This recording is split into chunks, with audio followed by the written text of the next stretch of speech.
नमस्कार. आयकॉन महाराष्ट्रामध्ये आपले स्वागत आहे. छत्रपती संभाजीनगर येथे झालटा येथे दत्त जन्ममहोत्सवानिमित्त रक्तदान शिबिर व महाप्रसादाचे आयोजन करण्यात आले. छत्रपती संभाजीनगर झालटा येथील श्री दत्त जन्ममहोत्सवानिमित्त योगेश शिंदे पाटील व शिंदे परिवार गावकरी यांच्या वतीने भव्य रक्तदान शिबिर तसेच महाप्रसादाचे आयोजन करण्यात आले. महाराष्ट्र ब्लड बँकच्या सहकार्याने नागरिकांना रक्तदान करण्याचे आवाहनही करण्यात आले असून दत्त मंदिर परिसरात महाप्रसादाचा लाभ घेण्याचे आवाहन योगेश शिंदे पाटील यांनी केले आहे.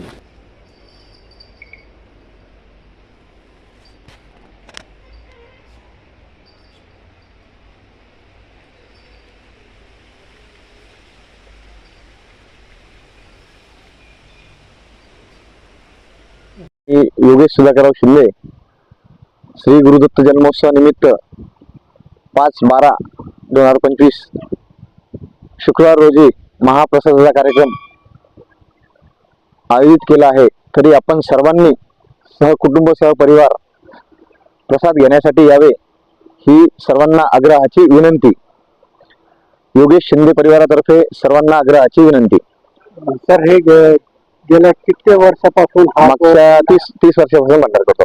अच्छा, आणि याच्यामध्ये किती लोक भाविक सहभागी होतात आणि लाभ घेतात? साधारणतः एक 3,500-4,000 लोक येतात दरवर्षी प्रसाद घेण्यासाठी.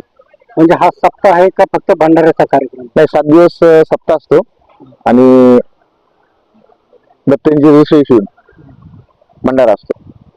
तर याच्यामध्ये काही साधू संत वगैरे कुठले हा, साधू संत येतात ना, माहूरगडचे इकडचे सगळे साधू संत येतात. आमचे जेवढे परिचित आहे आपले ह्या पंचकृषीतले सगळे साधू संत, पंचकृषीतले सगळे आमचे बंधू भगिनी सर्व लोक येतात. काही राजकीय नेते वगैरे उपस्थित राहतील? हा, सगळ्यांना आमंत्रण देतो आपण. सगळ्या राजकीय नेत्यांना आमंत्रण देतो. सगळ्यांना सगळे येतील करून. मंदिराचा जीर्णोद्धार केव्हा झाला आणि या निमित्ताने आता वर्षभर काय काय वेगवेगळे कार्यक्रम राहतात? मंदिराचा जीर्णोद्धार 1996 साली पासून आम्ही हे करतो. काय ह्या मंदिराच्या मागची भूमिका काय, काय याचं म्हणजे कोणाला दृष्टांत झालेला आहे ते असे काय?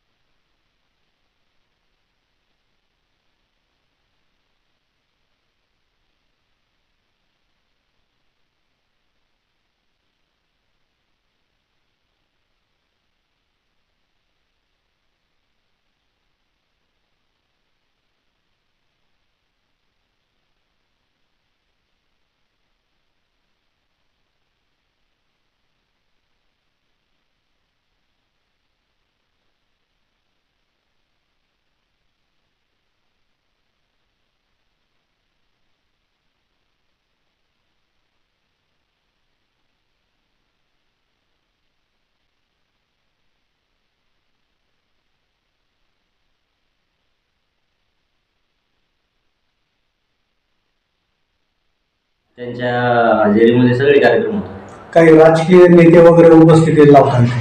राजकीय नेत्याची उपस्थिती भंडाऱ्याच्या वेळेस असते. महाप्रसादासाठी राजकीय नेते, कुटुंब महाराज लोक आणि भक्त परिवार येतात. भक्त परिवार अंबाडून येतात, नाशिकहून येतात, गाणगापूरहून येतात. महाप्रसादामध्ये काय बनवलं जातं? महाप्रसादामध्ये आमचं सगळ्यात फेमस असं बघितलं तर मुगाचा शिरा आहे. आम्ही तुपामध्ये मुगाचा शिरा ठेवतो आणि डाळबट्टी आणि राईस वगैरे असं ठेवतो.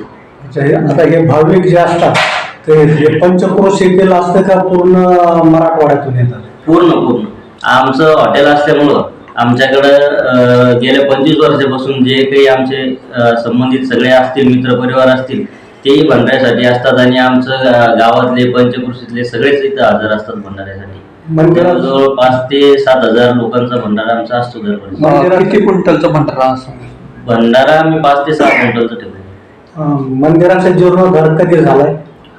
मंदिराला आता 1995-96 झालेलं आहे. अच्छा, या निमित्ताने तुम्ही भाविकांना काय आवाहन करणार? आमच्या इथे दत्त मंदिर असल्यामुळं गेल्या 30 वर्षापासून आम्ही दत्त जयंतीचा 7 दिवसाचा सप्त्याचा कार्यक्रम नियोजित करतो आणि दत्त जयंतीच्या दुसऱ्या दिवशी आम्ही ते 5 ते 6 हजार लोकांचा महाप्रसादाचा भंडाऱ्याचा कार्यक्रम आयोजित करतो. आणि तरी तुम्हाला सर्वांना विनंती आहे की तुम्ही सगळ्यांनी भंडाऱ्याचा प्रसाद घेण्यासाठी यावे ही विनंती. आणि शिंदे परिवारातर्फे तुम्हा सगळ्यांना भंडाऱ्यासाठी आमंत्रित करतो. ह्यो भंडारा किती वर्षापासून होतो आणि काय काय याच्यामध्ये वेगळं? आमच्याकडे हा भंडारा गेले 30 वर्षापासून होतो आणि यामध्ये आम्ही 7 दिवसाचा सप्ताह ठेवतो आणि सप्ताह झाल्यानंतर दत्त जयंतीच्या दुसऱ्या दिवशी भंडाऱ्याचं आयोजन करतो. सप्ताहाचा प्रारंभ कधीपासून होतो आणि त्या कालावधीला काय आवाहन करणार? आम्ही या निमित्तानं भक्तजनांना एकच आवाहन करतो की आमच्याकडे जो 7 दिवसाचा कार्यक्रम असतो तर तुम्ही 7 दिवस आमच्याकडे कार्यक्रमासाठी नेहमी येत जा आणि भंडाऱ्यासाठी आवर्जून येत जा. भंडाऱ्याचा कार्यक्रम कुठं आणि कॉन्टॅक्ट नंबर? भंडाऱ्याचा कार्यक्रम हॉटेल त्रिमूर्ती झालटा फाटा आणि भंडारा 5 डिसेंबर 2025 वार शुक्रवार.